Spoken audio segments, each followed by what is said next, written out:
تیرہ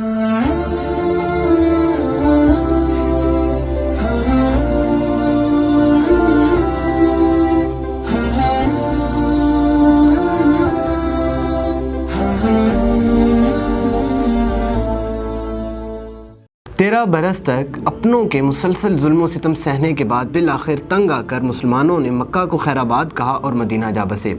ہجرت مدینہ کے بعد اب وہ پہلے کی طرح مشق ستم تو نہ بنے تھے، مگر ان کے مخالفین کی تعداد میں روز بروز اضافہ ہوتا جا رہا تھا، جو کہ ان کے سروائیول کے لیے ایک خطرہ تھا۔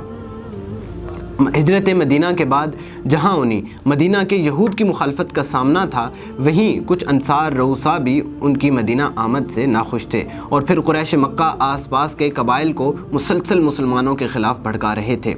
اب آ کر مسلمانوں نے کوئی آفینسو سٹیپ لینے کے بارے میں سوچا، اور پھر قریش مکہ کے کاروان تجارت کے راستوں پر دستہ مار چھاپے بھیج کر ان کے لیے ایک اکنامک بلاکیڈ کرنا شروع کر دیا۔ اسی سلسلے میں رجب سن 2 ہجری میں نبی مہربان صلی اللہ علیہ وسلم نے حضرت عبداللہ بن جہش رضی اللہ تعالیٰ عنہ کو نخلا کی جانب بھیجا کہ جائیے اور جا کر کاروان تجارت کی نقل و حرکت کا پتہ لگائیے۔ حضرت عبداللہ بن جہش اپنے 12 افراد کے مختصر سے دستے کے ساتھ جب وہاں پہنچے تو انہیں اتفاقاً وہاں قریش کا ایک چھوٹا سا قافلہ مل گیا۔ انہوں نے اس قافلے کے اوپر حملہ بول دیا، ایک فرد قتل ہو گیا اور 2 افراد کو گرفتار کر کے مدینہ لے آئے۔ اس پر نبی مہربان صلی اللہ علیہ وسلم نے ناپسندیدگی کا اظہار فرمایا، اور پھر رجب سن 2 ہجری ہی میں ابو سفیان کی قیادت میں ایک بہت بڑا تجارتی قافلہ مکہ سے شام کی جانب بدر کے راستے جا رہا تھا۔ اس قافلے کا مسلمانوں نے پیچھا کیا، مگر وہ ہاتھ نہ آیا اور مسلمان واپس آ گئے۔ جب وہ قافلہ واپس آ رہا تھا تو مسلمانوں نے واپسی پہ اس کا راستہ روکنے کے بارے میں سوچا، اور نبی مہربان صلی اللہ علیہ وسلم 313 افراد کے ساتھ مدینہ سے نکلے اور بدر کے میدان کی جانب روانہ ہوئے۔ وہاں شام سے جب وہ قافلہ واپسی کو لوٹا تو ابو سفیان نے 2 تدابیر اختیار کی کہ ایک تو اس نے مکہ کی جانب اپنا ایک ایلچی بھیج دیا اور کہا کہ تمہارے سامان تجارت کے قافلے کو بہت خطرہ ہے مسلمانوں سے، لہذا ہماری مدد کو آؤ، اور دوسرا اس نے اپنا راستہ تبدیل کر لیا۔ یہ ایلچی جب مکہ پہنچا اور مکہ والوں کو جا کر یہ خبر سنائی تو مکہ والے آگ بگولا ہو گئے، اور اسی اثناء میں حضرت عبداللہ بن جہش کے دستے سے قتل ہونے والے فرد کا بھائی مکہ میں روتا پیٹتا داخل ہوا، اور اس نے جا کر بتایا کہ ہمارے قافلے پہ محمد کے ساتھیوں نے حملہ کیا، میرے بھائی کو قتل کر دیا اور ہمارے 2 افراد کو قید کر لیا۔ اس خبر نے جلتی پہ تیل کا کام کیا، اور قریش مکہ انتہائی غصے کی حالت میں وہاں سے ایک بہت بڑا قافلہ لے کر مدینہ پر چڑھائی کے لیے نکلے۔ جب مسلمانوں کا یہ قافلہ بیچ راستے میں پہنچا تو نبی مہربان صلی اللہ علیہ وسلم پر وحی نازل ہوئی، اور انہیں بتایا گیا کہ جنوب کی جانب سے یعنی کہ مکہ سے 1000 کا قافلہ اسلحہ کے ساتھ تمہارے اوپر چڑھائی کے لیے نکل پڑا ہے۔ نبی مہربان صلی اللہ علیہ وسلم نے وہاں صحابہ کی مجلس مشاورت بلائی اور تمام مسلمانوں سے مشورہ کیا۔ وہیں کچھ لوگوں کا کہنا تھا کہ چونکہ ہم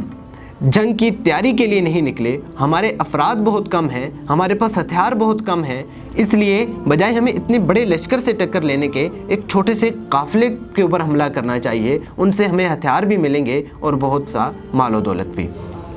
لیکن اللہ تعالیٰ کو کچھ اور ہی منظور تھا۔ سورہ انفال میں اللہ تعالیٰ فرماتے ہیں وَيُرِيدُ اللَّهُ أَن يُحِقَّ الْحَقَّ بِكَلِمَاتِهِ وَيَقْطَعَ دَابِرَ الْكَافِرِينَ۔ اللہ یہ چاہتا تھا کہ اس دن حق کو حق ثابت کر دے اور کافروں کو جڑ سے کاٹ کر پھینک دے، لہذا مسلمانوں نے جنگ کا ہی فیصلہ کیا اور وہاں سے آگے کی طرف کوچ کیا۔ مسلمانوں نے ایک چشمہ دے کر وہاں